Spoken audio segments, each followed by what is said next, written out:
Então eu chamava ao palco os próximos convidados.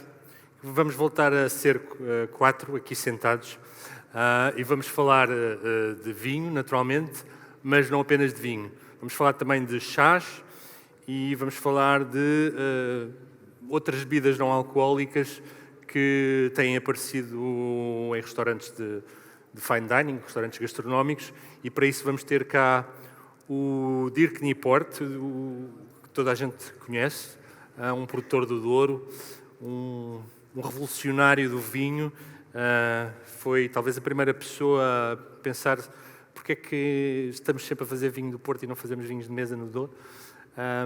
E vamos ter também a Maria João de Almeida, que é especialista em vinhos e em enoturismo, e consultora de vinhos da TAP e dos supermercados Lidl. Vamos ter o Manel Libot, que é um chefe, cozinheiro, está a preparar a abertura do restaurante Fogo com o chefe Alexandre Silva e tem experiência em fazer bebidas, vamos chamar assim, malucas, não são malucas, obviamente, mas em preparar pairings não alcoólicos e com fermentações e kombuchas e essas coisas assim. E, por último, estava a faltar uma pessoa? A Nina Gruntovski, que faz o único chá premium da Europa continental, julgo que não estou a dizer uma baboseira, em Vila do Conde, e portanto ouvimos aqui o Mestre Kliba a falar de pairings com chá, e eu gostava de ouvir também isso. Por favor, subam. Maria João de Almeida não está? Está ali. O som. Olá, viva, tudo bem? Onde é que me queres? Onde quiser. Onde quiser. Força. Peguei? Ok. O som. Ali o Manuel também. Obrigado por terem aguentado estas horas todas e ao painel também por ter vindo tão tarde aqui.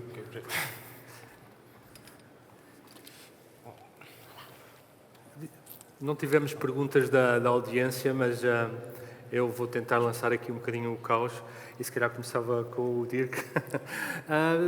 Qual é a sua posição sobre esta história dos vinhos naturais que o sommelier do Noman esteve aqui a falar? Normalmente há uma grande fratura. Eu acho que existe efetivamente uma grande fratura. A ideia é boa, a lógica é boa. A única coisa que me custa aceitar é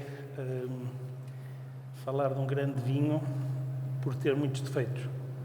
Ou seja, se calhar está-se a exagerar e quanto mais defeitos o vinho tem, mais natural parece ser.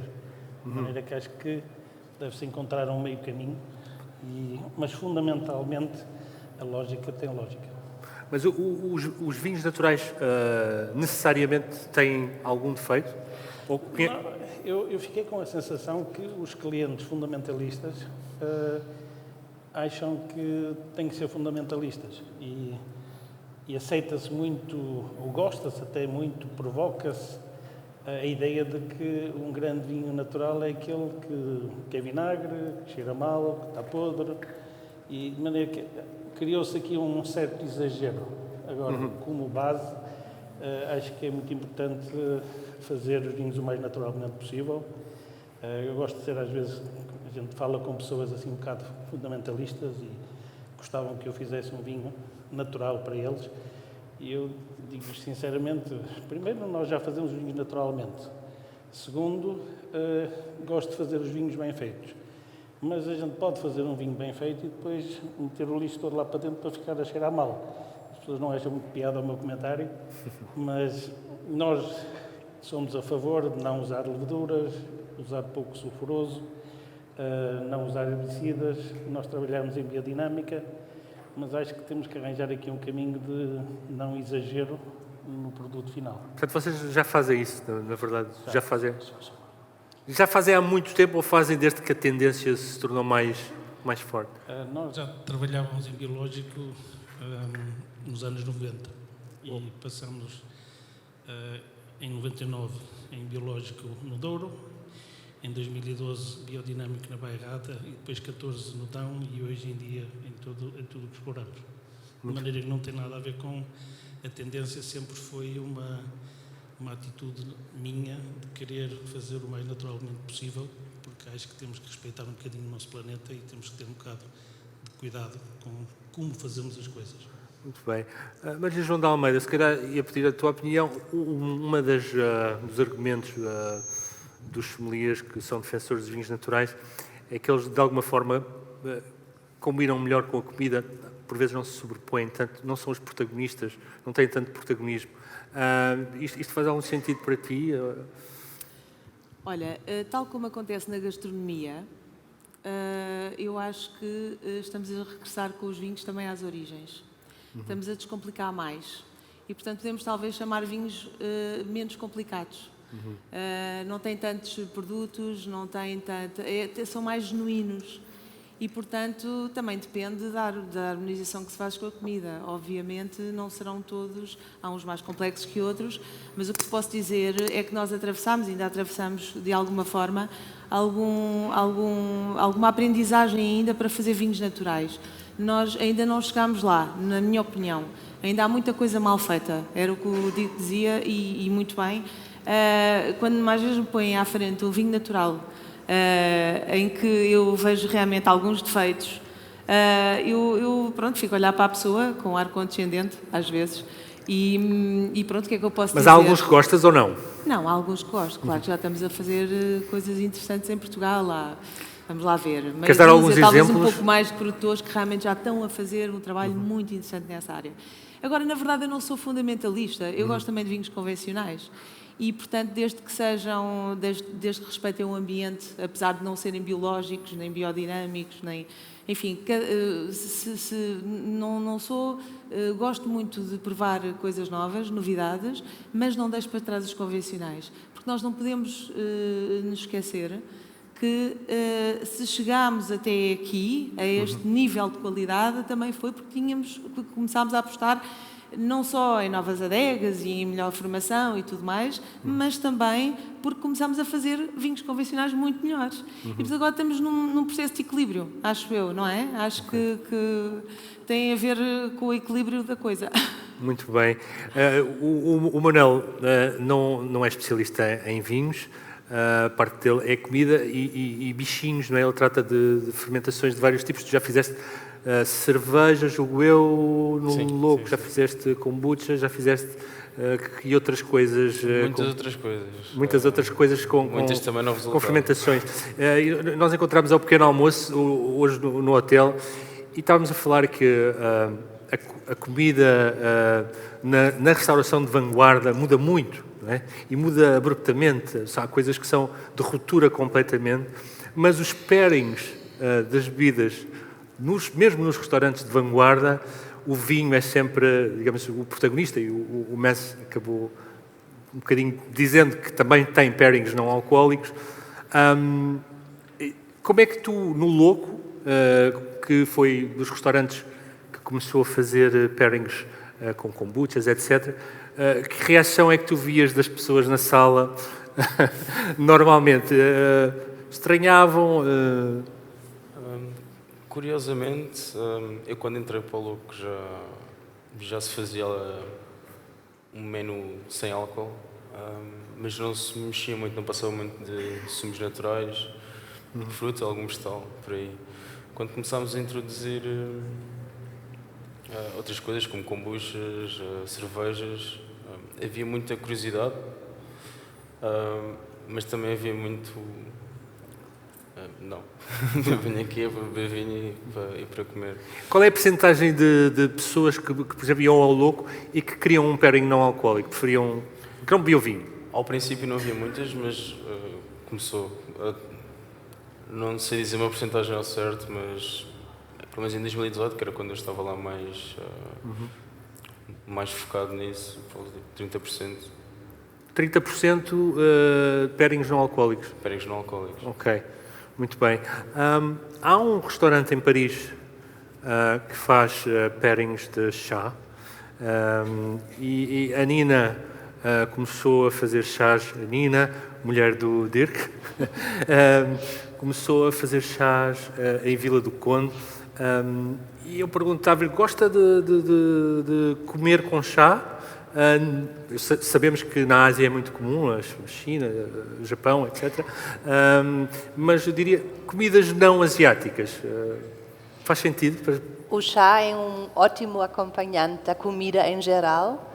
Primeiro, não temos o choque térmico, porque podemos servir o chá morno, pode ser muito favorável mesmo para a digestão, mas também para o conforto do corpo em comer e beber.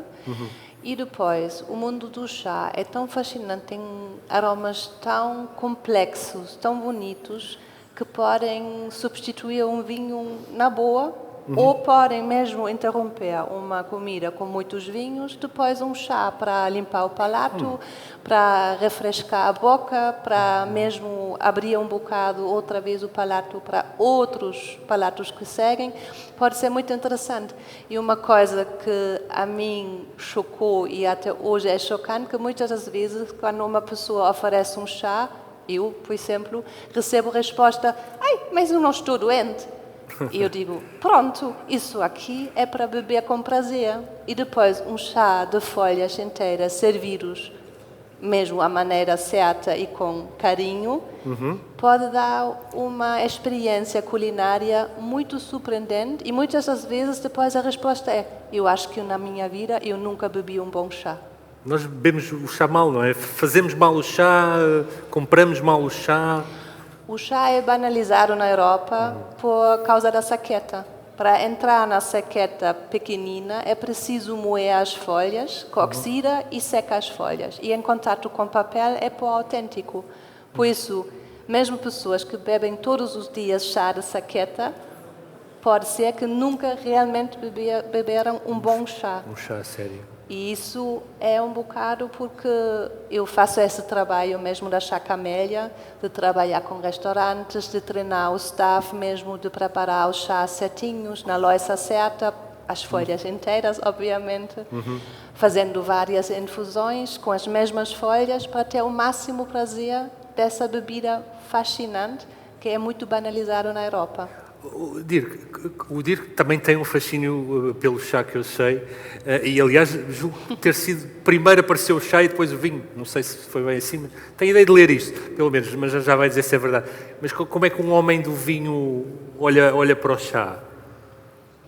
Não, efetivamente, o chá quase que apareceu antes do vinho, e apareceu na Califórnia, na Chinatown, tomando um Tiquanin, que me fascinou, e aquele aroma, aquele cheiro, aquele sabor nunca mais desapareceu da minha cabeça. E quando voltei para a Europa eu vinha com umas ideias um bocado grandes de acreditar que o chá verde ia ser uma moda. Não podemos esquecer que em 87 ninguém falava em chá verde, falava-se na Ásia, mas na Europa, nos Estados Unidos falava-se pouco, e cheguei a ir à China, mas se calhar fui um bocadinho cedo demais. Era um país ainda muito fechado, muito comunista, com complicações muito grandes de fazer-se qualquer intercâmbio. Foi uma viagem muito interessante, mas eu de certa maneira desisti e dediquei-me ao vinho. É uma coisa também gira relativamente à relação com um jantar ou um almoço, é que da mesma maneira que podemos ter bebidas não alcoólicas, no chá podemos fazer o chá com mais ou menos taína ou sem taína. E como a Nina frisou, há vários tipos de chá. Num dia muito quente pode servir um chá frio, e de maneira que há muitos lados paralelos entre o vinho e o chá. São mundos diferentes, de alguma maneira, mas há muita coisa em comum. Maria João, gostas de chá? Gosto imenso. Estava-me a lembrar agora, estava a ouvir-vos a contar esta história em Chinatown, e eu fui mesmo na China que tomei contacto com vários tipos de chá. E fazia-me imensa confusão ao início eles estarem a beber, porque os chineses não sabem beber vinho, estão a aprender a beber vinho. É ao contrário lá, portanto. É o que nós sabemos, e bem. E é engraçado porque na mesa está o vinho e está o chá. E é uma dicotomia tão grande, porque o chá está quentíssimo e o vinho deveria estar a uma temperatura de serviço que geralmente não está. Mas pronto, mesmo assim está mais frio que o chá. Então é um bocado complicado aquela ligação. Eu sei que eventualmente o chá pode limpar o paladar, mas é uma coisa complicada. É uma coisa complicada. Se tiver muito quente, é possível de fazer a infusão com baixa temperatura? Exato. Pois, eu sei, mas de qualquer das formas, quer dizer, a forma como foi na altura apresentado, eu achei aquilo tudo muito confuso. Eles são muito confusos ainda à mesa. Ficas convidada a jantar lá em casa Exato. com chá. Mas gosto imenso, gosto de todo tipo de chá. E Manel, tu sendo um cozinheiro, a cozinha portuguesa, esqueci-me de falar a cozinha de tacho portuguesa, poderia casar com que bebida não alcoólica? Imaginemos uma feijoada, por exemplo. Eu acho que isso depende muito. Esta foi, desculpa, foi uma maldadezinha. Ser mauzinho. Foi uma maldadezinha. Não, acho que depende um bocado do cliente. Porque lá está, o chá não tem que ser servido quente, não é? Também pode ser servido morno, pode ser servido frio, pode ser fermentado. Portanto, acho que isso depende muito de pessoa para pessoa. Mas uma feijoada, um sumo de cenoura, por exemplo, talvez. Ok. Talvez O que é cenoura que... assada, por exemplo, uma cenoura assada ou cenoura fumada, poderia encaixar bem. Isto é a minha opinião. Certo. Tu andas sempre a par das últimas tendências gastronómicas. O Manel, curiosamente, também passou por vários restaurantes do mundo.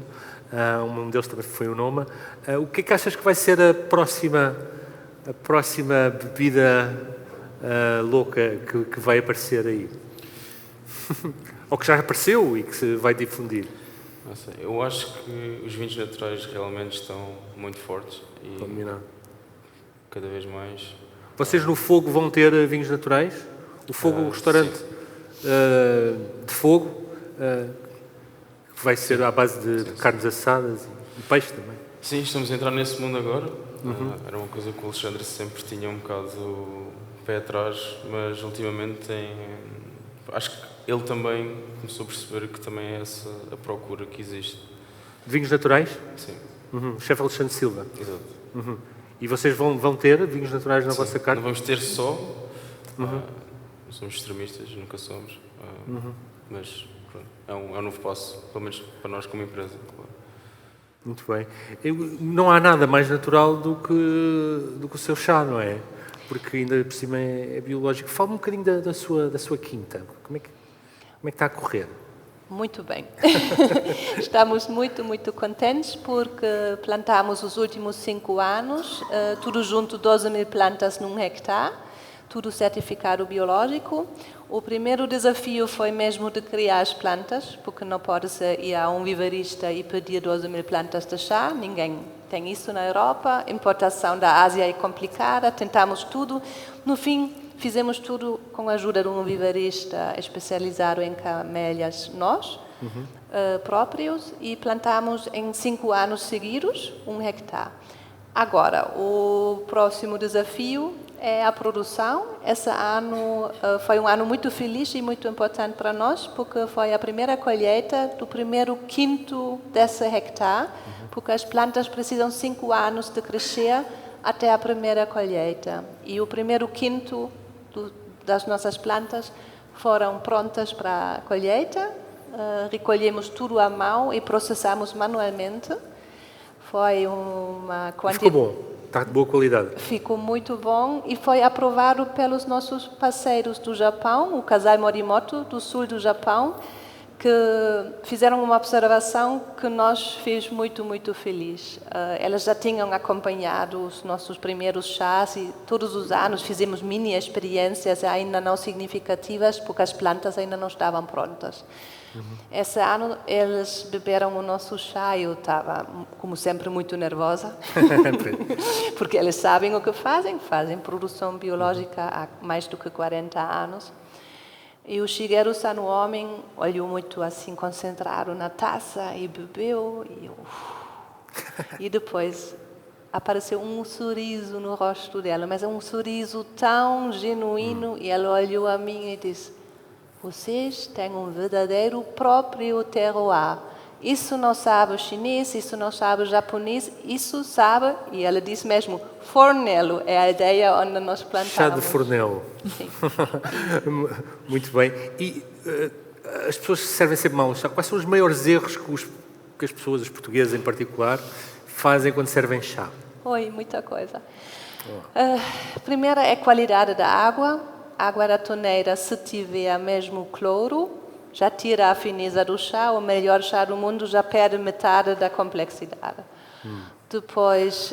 Então, que água é boa? Água do Porto filtrado com um simples filtro de carbono, um bloco de carbono, está espetacular. Aquelas cafeteiras com o filtro que se compra da... Essas, como a água fica parada, não é tão bom, porque pode criar bactérias. Um bloco de carbono, que é embaixo da banca, não é muito difícil de arranjar. Ok. Ou uma boa água engarrafada também dá. Alguma especial? Fástio funciona muito bem. É fascinante também de ver a relação de Portugal com o chá, a história.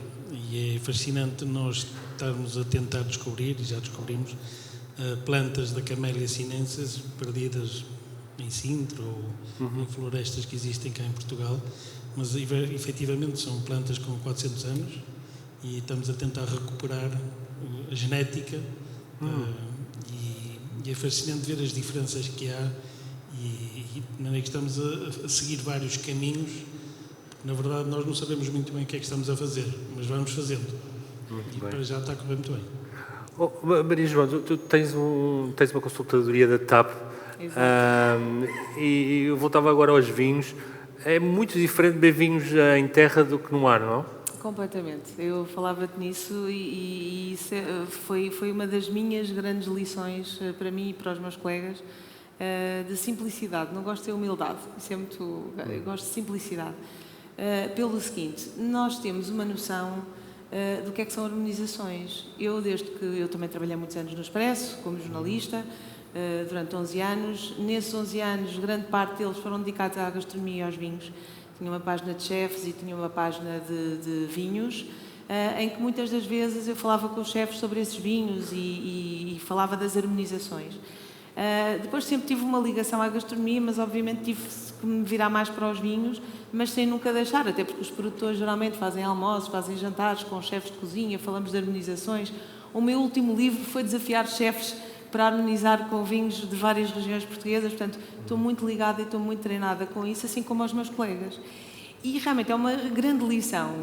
Quando vamos, nós temos de tempos a tempos de provar vinhos para a TAP, somos consultores lá há muitos anos, e houve um ano em que nos apresentaram um estudo da British Airways, em que nos explicaram que portanto, todas as alterações corporais que existem quando estamos a mais de 2.438...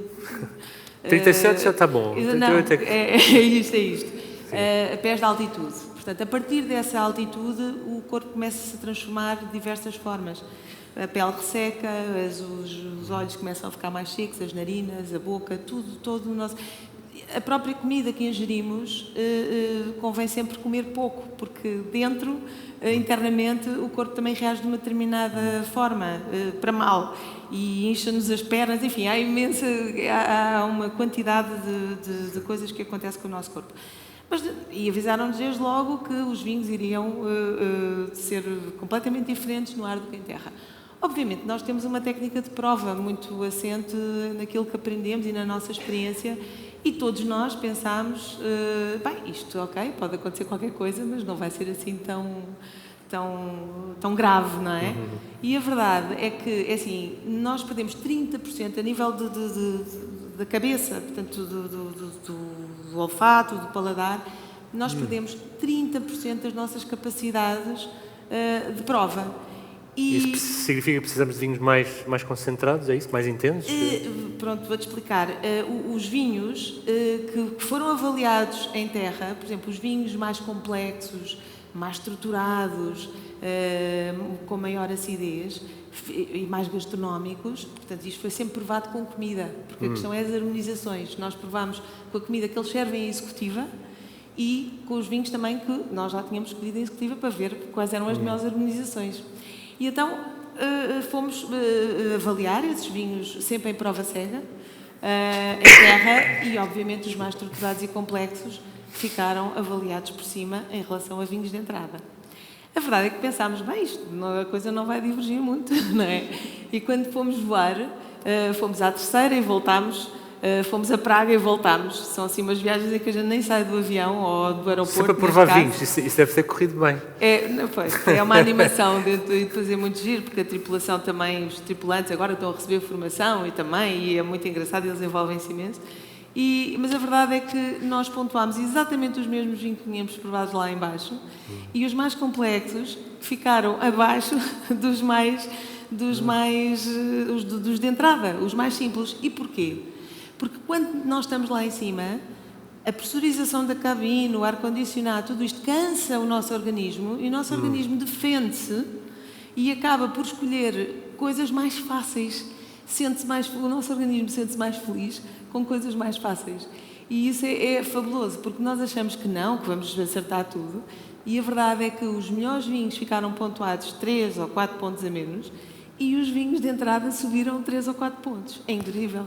E nós não queríamos acreditar. Ficámos todos, e estamos a falar de pessoas experientíssimas, todos conhecerão o trabalho, o João Paulo Martins, o Fernando Melo, o Pedro Garcias, tudo gente que trabalha em bons jornais e boas revistas e trabalha nisto há anos, e estávamos todos espantados.